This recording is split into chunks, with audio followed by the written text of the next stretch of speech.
Welcome to USA Global TV and Radio, where our mission is to provide education, entertainment, hope, and inspiration. USA Global TV and Radio connects you with experts and audiences all around the world every single day to help you succeed in business and to live a richer life. Visit us at usaglobaltv.com to learn about career and life-changing training and mentoring programs like the Listening Mentor. Subscribe to our newsletter to stay informed about our special programs and offers. Discover how you can become a guest on one of our shows or a host or producer of a USA Global TV and Radio show of your very own. That's USA Global TV and Radio, where the doctor is always in.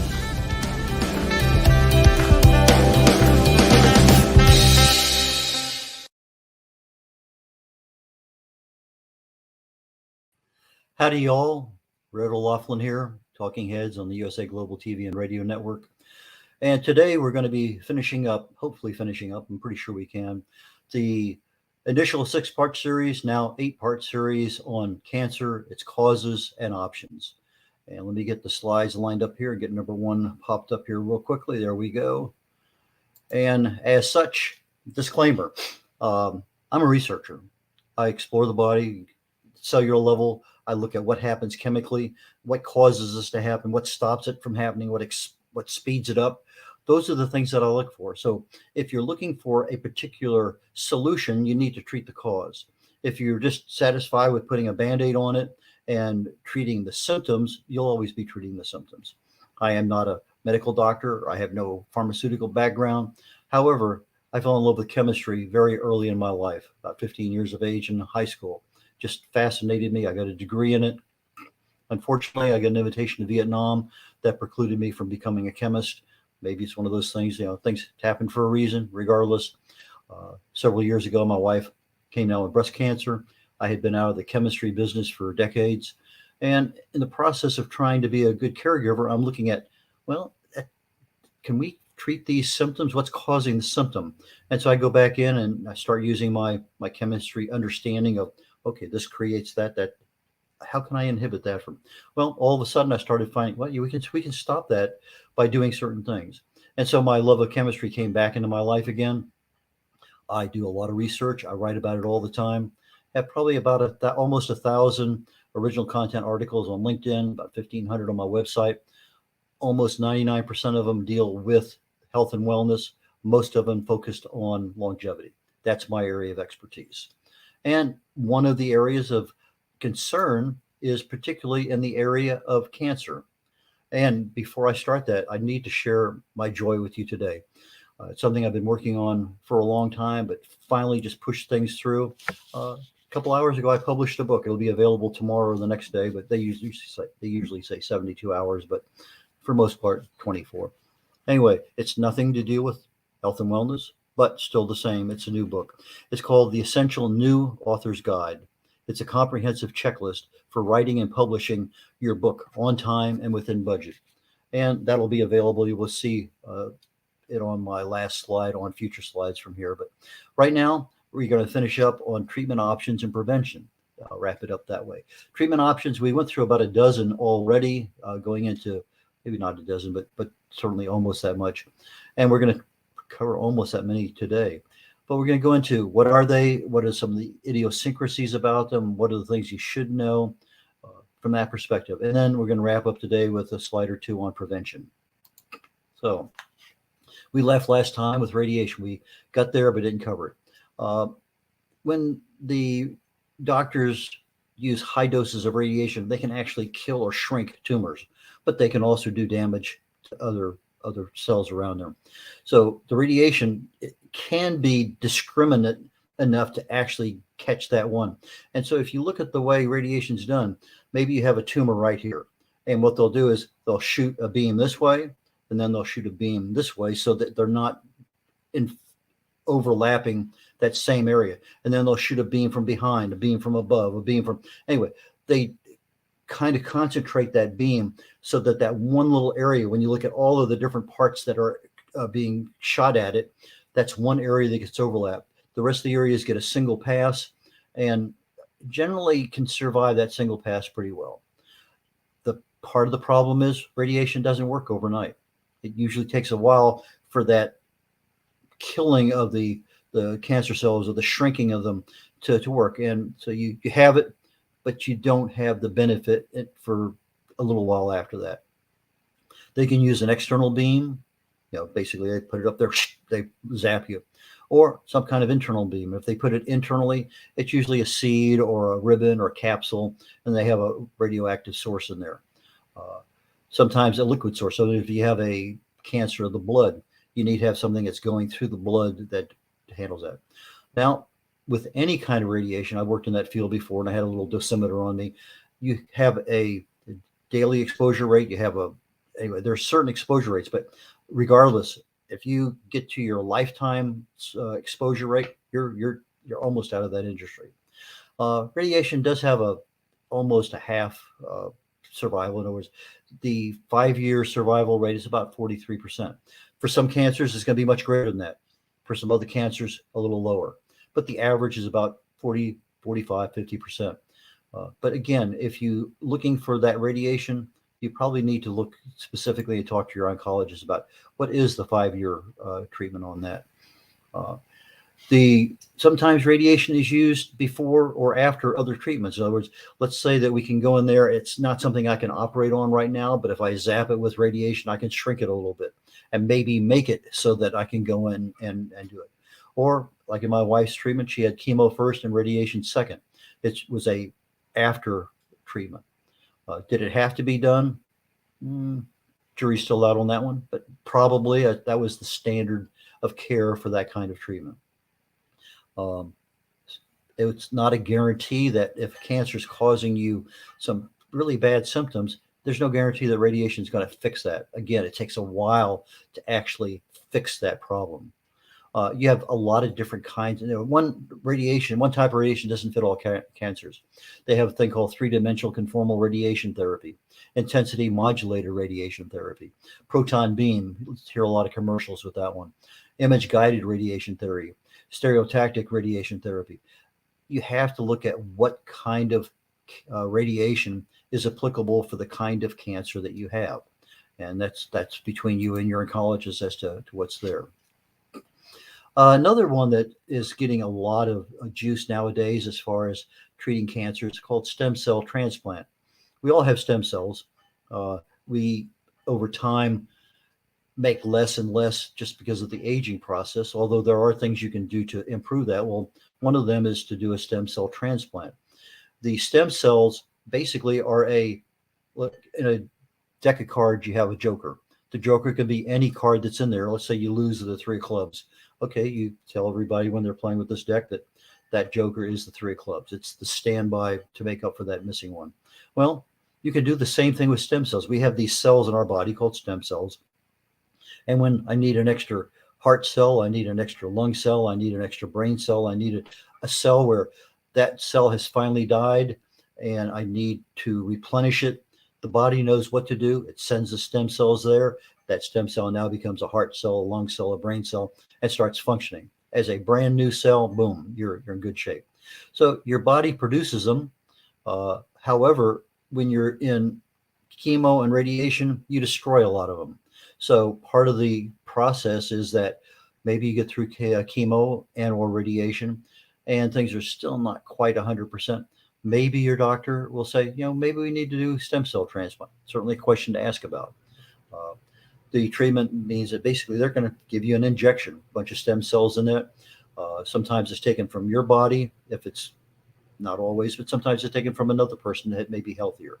If you have an identical twin, 2 thumbs up on that one because you have a really good source of stem cells. But however, the stem cells don't kill the cancer.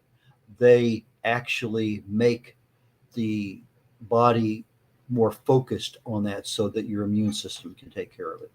And some people with bone marrow donations, there are some issues in there. Now, you're on a stem cell transplant program. It's going to take a long, long, long time to work because it's just, you don't put them in and they, here's your directions, go straight there and take care. That's not the way it happens. Your body has priorities. They would love to have it go to wherever the cancer's at. And in some cases, they can take and kind of isolate that. But the body knows where it's needed at. So you end up with like a blood transfusion, and then it takes a while for it to take effect. Sometimes weeks, months, but over time, your immune system should work to kill the cancer cells. Usually have a full recovery. A lot of things affect these stem cells. Like I said, you get older, you lose more of them. But epigenetics, your lifestyle, what are you doing? No exercise, extra 40 pounds of weight, not taking care of stress. All those things can affect your stem cells. DNA damage. A lot of things cause DNA damage in our bodies. Normally, our immune system can go in there, zip, zip, zip, and fix things up. But if we're not having an effective immune system, the DNA damage goes a little bit longer and longer.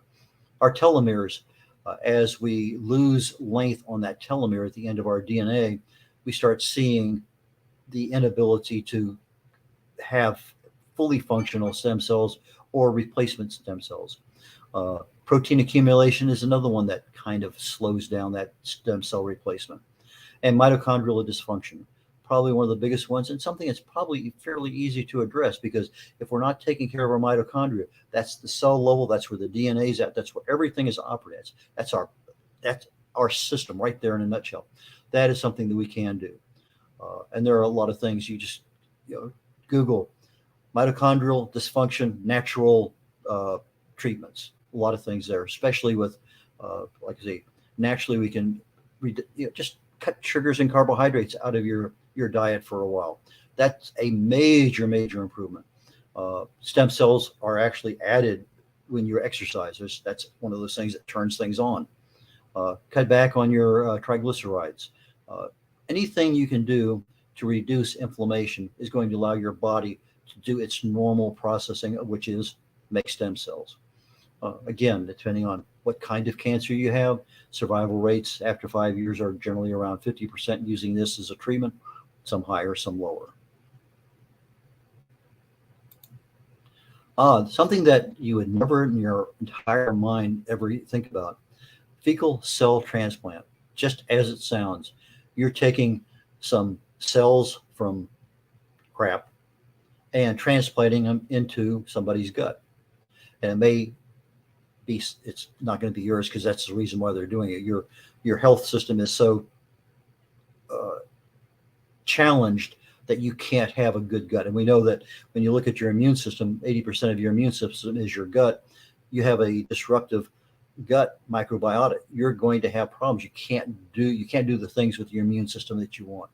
However, if you take fecal cells that have been passed through a healthy human, there is part of that gut microbiota that can actually be shared. And they can do it both through injecting them through one part of your body or taking them down through another part of your body. And it restores, essentially, it makes your gut whole again. It makes things like the word intestinal diversity. You get back to having a healthy gut. When you have a healthy gut, your immune system improves. When your immune system improves, now you have the ability to treat things. They didn't used to use this for cancer. They used to use it for what's called CDI, Clostridium difficile infection. It's a really bad infection. And the FDA has actually approved transferring somebody's crap cells from them into you for that particular treatment. However, they've had very good success with small trials, very small sample sizes, using it to fight infection, fight cancer. And that's because they're using it to restore the gut so that the immune system can be improved. And this thing may be actually part of a 2 or 3 kind of treatment, maybe stem cells and maybe some kind of radiation, but you're using this so that the immunotherapy, you're using your immune system to attack and kill those cancer cells, is actually more effective and efficient. One of my favorite, starving, fasting. Fasting improves your health. I mean, the longer you can fast, the better off. Now, when you look at cancer, several stories out there, some good, some bad. One I remember looking at on YouTube, a lady didn't eat anything for 25 days. She died, malnutrition. They did an autopsy, 0 cancer in her body, and she was stage 4, I believe. Other people, 40-day fast, but they do it with nutrition as keeping their nutritional supplements there. So they're fasting, but they're still taking in supplements. And there's a thing called uh, a fasting mimicking diet where you're taking in 4, 5, 600 calories, but the body is fooled into believing it's fasting. And that is a fairly effective way. But when you fast, you start immediately reducing the inflammation in the body. You reduce inflammation, you reduce the oxidative stress. After about 18 hours, you turn on the switch for autophagy. That's where your body essentially starts cell reclamation. It goes in there and takes out the non-functioning cells. It starts recycling stuff that can be, but basically it's a cleanup. And in about 72 hours, so between 18 and 72 hours, the switch is turned on, and incrementally at about 72 hours, it's 100%. I do a 72-hour fast every month. It's to rebuild my immune system and basically through autophagy. That autophagy is one of those things that can work very, very well. But again, you can do autophagy for 7 days, 10 days, whatever. But you should be looking at trying to maintain some kind of nutritional balance during that period of time. Uh, Fasting may limit tumor growth and survival because you're taking away from the tumor its source of food.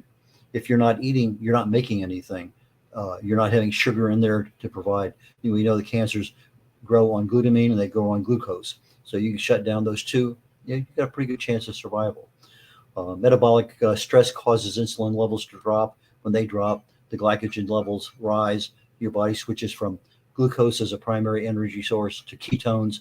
Ketones inhibit a thing called deacetylases, which inhibits a lot of things. So when you get that going, you got a lot of things happening for you. So a lot of people can't fast for long periods of time, but it's something that if you're on any kind of treatment, regardless of whether it's cancer or not, talk to your doctor first, specifically because it may affect other things. But with regard to cancer specifically, fasting 24 to 72 hours before chemo, super good improvement on isolating the effectiveness. It's almost like double or tripling the dose of chemo because it protects the good cells next to it, the healthy cells, and really focuses the chemo on the cancer cells. But it affects the cancer cause. In other words, how did that cancer evolve? So fasting addresses that. It produces a lot of anti-cancer effects. You're shutting down a lot of inflammation. Your free radical part of that. Your body responds more to stress, and you get a lot of healthy things. It improves your gut microbiome because you're not flooding it with things in there. But the number one thing that you need to know of, if you're going to be doing this thing more than about 72 hours, talk to your doctor, but also be aware that if you are having an issue with malnutrition, that can be a major health concern. And so that's something we need to be aware of. Nutrition and diet, again, a major thing that you can control. What and how much you eat affects how fast your tumors grow, how much they grow. If you can shut down all of your glucose and switch over to ketones, a ketogenic diet, you're not allowing glucose in your body. And for some cancers that feed only on glucose, you're basically starving them to death because you're not providing them the food they need to grow. Now, some cancer cells also live on glutamine, which our body makes. It's an amino acid. And so our body makes it. How do we shut that down? Well, there's some treatments naturally you can use to shut that down. But the biggest is if you're treating this thing metabolically with diet, there are some uniquenesses that you need to be aware of. And I promise I'll go through that later. Some cancer cells are, okay, we did that. Cancer cells are affected by the reduction in glucose. For whatever reason, when you look at what does the cancer eat, sugar, glucose. And as such, it increases the pH around that about 0.3 to 0.8, about 0.5 on the average. A lot of things that the cancer environment there has. Studies have shown the impact of amino acids on tumors. So there's some amino acids that react positively for you. So if you restrict methionine, that's one that, again, has a process precursor to glutamine, and that's a self-adjusting way of doing it. Um, the biggest problem with the nutrition is that FDA doesn't look at food being drugs. And so if you have a combination of a drug and food, you're not going to get anywhere with the FDA. So when you get into metabolic testing or metabolic treatment for cancer, even though the success rate is significant, let's take something really nasty like stage 4 pancreatic cancer, 5-year survival rate, 4%.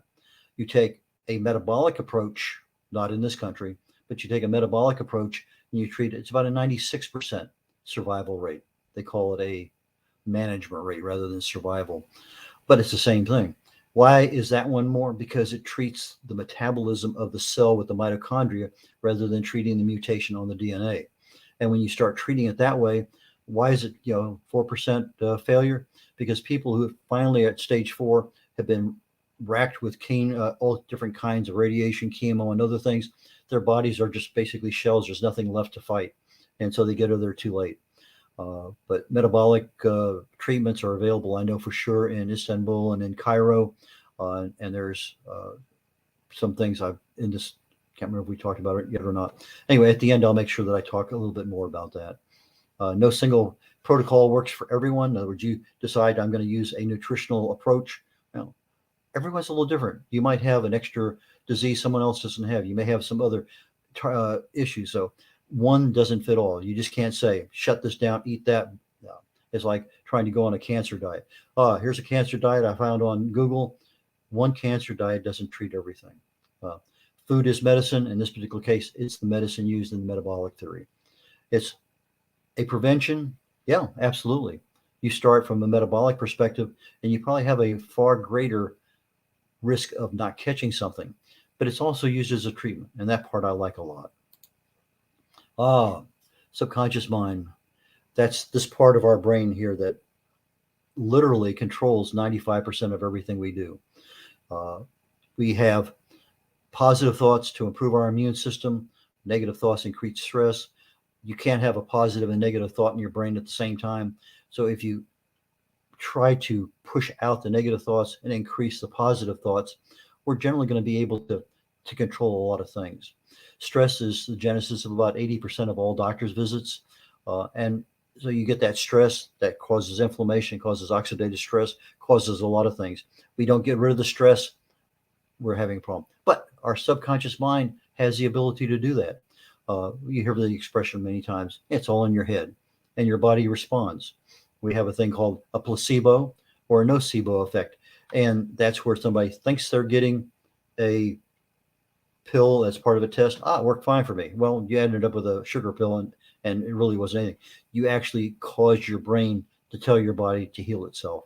Henry Ford's well known for saying, if you think you're right or you think you're wrong, you're right. You're correct. You are what you think in many cases. There's a field right now called psychoneuroimmunology, where they're looking at thoughts and effects. How can you create that thought in your brain and actually have a responding effect in the body? Very interesting field. You change the message in your brain through imagery. There's a lot of that out there right now called guided imagery for healing. Go to the websites, click on that. I always say avoid the worst case scenario. When we think about things that, how much worse can you get? Well, it's not what's happening to us. It's what we reach out there and grab a hold of and don't let go. Viktor Frankl, World War II, concentration camps. His use of visualization was able to have him detach himself from all of the rigors of living under torture in concentration camps. He went through the exact same thing many others went through. Others didn't survive a thing. He gets out, survives, and starts having some kind of reflection on why did some people, probably in better health than he was, unable to endure that he did. Anyway, great source of information there. Michael Phelps, Olympic swimmer.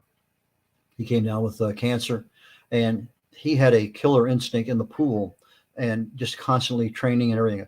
He took the visualization, that mental image, his subconscious mind, to complement the cancer treatments he was giving me. So he added on his own to that. lots and lots and lots of stories on YouTube, cancer survivors. If you have cancer, if you know somebody does, very positive on what worked, what didn't work, and the uniqueness of some of the things. There's a thing called targeted uh, therapy. It's used to focus on the tumor, the proteins in the tumor.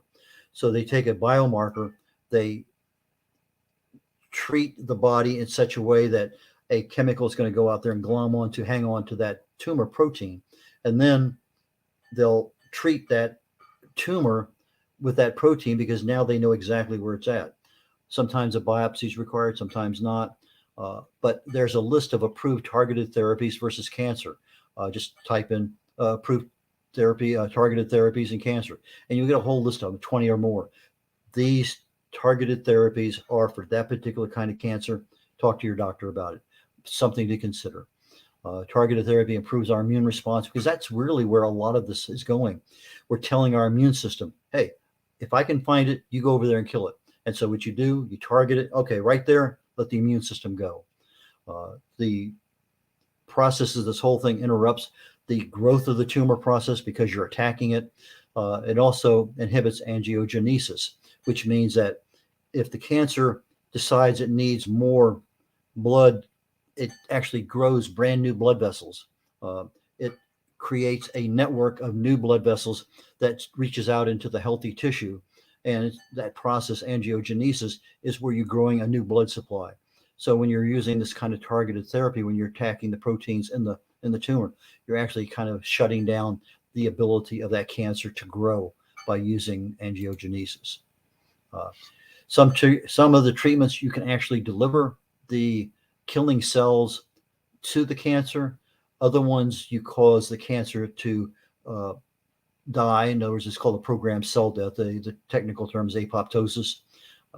And you actually it causes it. I mean, that's a normal thing in the cell. The cell gets to a certain length, boom, it dies. It kills itself. However, cancer gets in there and shuts down the apoptosis. It no longer has a cell death date on the end of it. It's no longer expired. It's going to live as long as your body lives. Some of these things disrupt the usage of the cellular hormones that the cancer cells use for their own growth. So it's just a lot of things there. But like any other part of our body, we adapt. And sometimes cancer cells can become resistant to different types of treatment. That's why you might want to look at several treatments at one time or concurrent to each other. Oxygen therapy. We know that cancer cells do not like oxygen.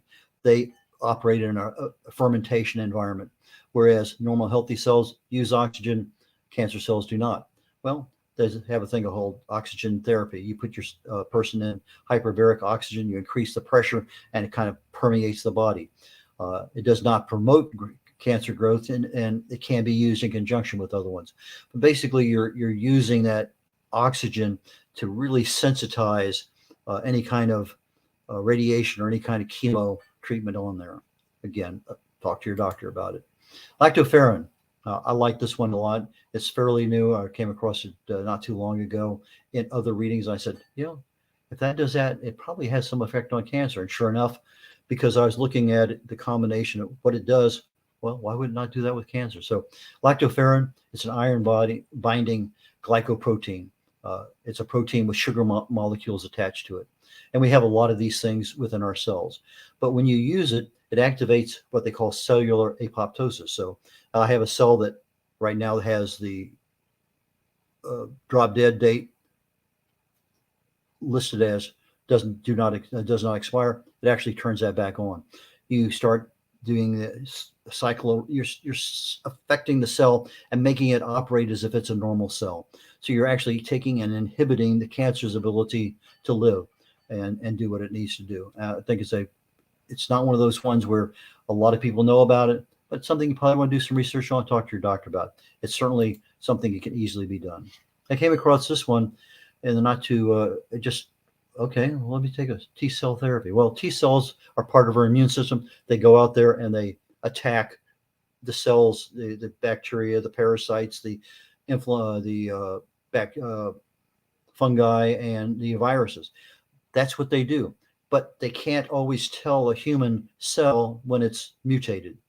And so what you're doing with this chimeric antigen receptor, CART, you're focusing the T cells to see cancer cells, normal healthy cells mutated, and use them.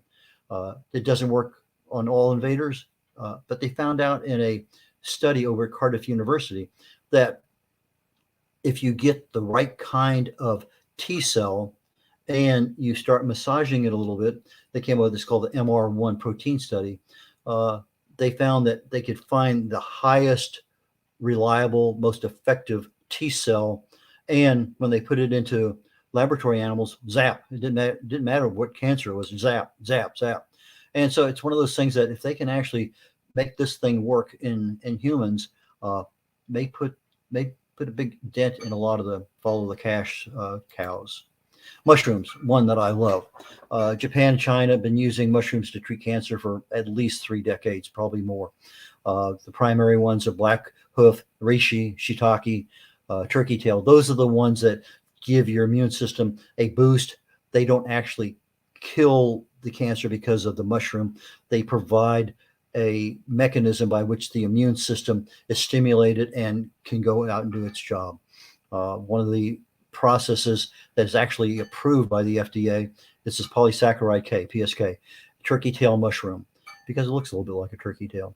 And they actually are using that in some kinds of cancer. So Google turkey tail, find out what kind of cancers it's good in. There's several of them. And maybe that's one you have and you say, hey, doc, I got this research here on turkey tail, shows that it's good for this kind of cancer. Might be something to do. But the National Library of Medicine has the approved mushrooms that are available. There's 140,000 mushrooms, maybe 10% maybe have been identified, and you're looking at less than 100 that actually have some testing on. Wide open field for future studies. There's a guy called Alan Attridge. He has developed a hybrid mushroom, not something you find in nature. They develop it in a clean room. Let me see if I have more on this one. Yeah. Let's me back up one and I'll finish talking about Alan. He and I were talking on a show the other night, and when you look at this particular hybrid that he sells on his website, it has a tendency to break down in the gut, and it sends out these little messengers, and these are very, very good. It's interesting because the mushroom, I believe, generates spores for 32 days. They found out if they collect the spores each day, at day 16, that's the most potent spore they have. So they go and they grow these mushrooms in a clean room environment. They harvest on day 16, and then they take those and they process them. It gets into your gut. They sends out these little messenger things. They go out and they look at everything, and they see something that's not right. They tag it. That is the tag that the immune system goes to and destroys it. They found fantastic results with hybrid mushroom treatment, not only for cancers, but for dementia, for Alzheimer's, and even for addictions. Unbelievable things there. And it's not super expensive. I think last time I looked, about $1,200 for a 30-day supply. But it's one of those things I'm giving serious thought to. That might be a nice preventive option for myself. Lots and lots and lots of stories on how people cured themselves, managed their cancer, went into remission. You might want to Google non-toxic cancer treatments. That's a good source of what's out there, and maybe it's something to talk to your doctor about. Again, don't Google it, find out what it is, and start doing it, because there's a lot of other mitigating circumstances, and you might actually be making yourself worse. But the non-toxic or non-standard cancer treatments, at least be aware of them. We want you to be educated so you have a better ability to communicate with your doctor, your oncologist, your surgeon, whatever it may happen to be, so that you're doing the best you can. Prevention. What would I do? Well, I'm a default favorite of metabolic treatment. One of the videos I saw, Frenchman, he was told he had stage 4 prostate cancer or something, and you could get 6 months, 3 months, went to another one, 3 months, went to another one, 3 months, went to another one, 3 months. Everybody told him the same thing. And he says, no, don't believe that. So he disbelieved all his forecasts, his prognostications, and started doing research on his own. He went to TED Talks on what's the latest on cancers. He did his own research on all these things that we've been talking about. And he actually found a guy, Professor Seyfried, I talked about him last time. I can't think of his first name right now. Seyfried. And he is probably the grandfather of this metabolic uh, treatment. And he went up there and says, "Hey, doc, I want to talk to you about this." He says, "I can't treat you because it's not approved." He says, "You don't understand, doc. I'm your guinea pig. You're going to treat me." And he did. And went through a number of different things. He went through months and months of uh, intermittent fasting. He did 40 plus days of extended fasting. Uh, and he was constantly getting feedback. His stage 4 had metastasized into his bones and stuff. And over time, he came back with a clean bill of health. Everything disappeared because of what they did with his particular uh, body, his lifestyle. They were able to treat that particular cancer that he had with diet and the mushrooms. Mushrooms, diet, and it wasn't this. No, just belay that. It's not diet and treatment of the glutamine factor in the body. And so basically, it's a diet and a drug. The drug's called Don, DON, and that's one. But the Don is a prescription drug, but they're not using it in conjunction with diet for clinical tests. So you can't get something in through FDA right now to say, well, let's try this, because they will not combine the nutritional end of things with it. Why? I can only guess. Follow the money. Heaven only knows, but I don't know. They found out that if you increase your exercise regimen, you increase your mitochondria. So if I'm looking at more mitochondria, healthy mitochondria, I want to increase my exercise. That's something that I would do. Balanced nutrition is going to give me all the nutrients that I need for my body to survive. Healthy. If I have a vitamin or mineral deficiency, I'm not at 100%. Getting here toward the end. I know that my immune system is my gut. If I have any resistance, any sensitivity to gluten or casein, it's a mirror image molecule of gluten. Why not cut out dairy? Why not cut out gluten? If I want to live, that's something I want to do. I would definitely increase my stress management. I'd probably be doing it every other hour, every day. I want to keep my body in an alkaline environment. That means more fruits and vegetables, no, fewer proteins, fats, carbohydrates. Those are things that leave the body in an acidic condition. But fruits and vegetables keep the body in an alkaline. I'd be monitoring my CRP, my C-reactive protein. It tells me how much inflammation I have in my body. If I'm able to do some of these things and I start seeing a downward shift in my CRP, I know that my body's giving up or releasing a lot of inflammation. I do all the things I need to do to start increasing stem cells in my body. We talked about shutting down sugar, reducing triglycerides, increasing your exercise, those kind of things. And I probably have a healthy dose of what worked for other people. Why did this work for them? What kind of situation were they in? What kind of cancer did they have? And then I've written a book on the subconscious mind, something I totally believe in. I would definitely be using that too. And the way to reach me is red.olaughlin.com. It's my website, red.olaughlin.com. That's REDOLAUGHLIN, red.olaughlin.com. My book, No Matter What You Can Do It, deals with the subconscious mind. The Joy of Ageless Health talks about the primary causes of disease, what causes the cell to start having those problems and disease to begin to grow. You're talking about stress and toxins and radiation, inflammation, diet, even expectations. And what can you do about it? Longevity Secrets for Healthy Aging talks about the two primary causes of aging, your telomere length and human growth hormone, what you can do to accelerate aging process or decelerate it.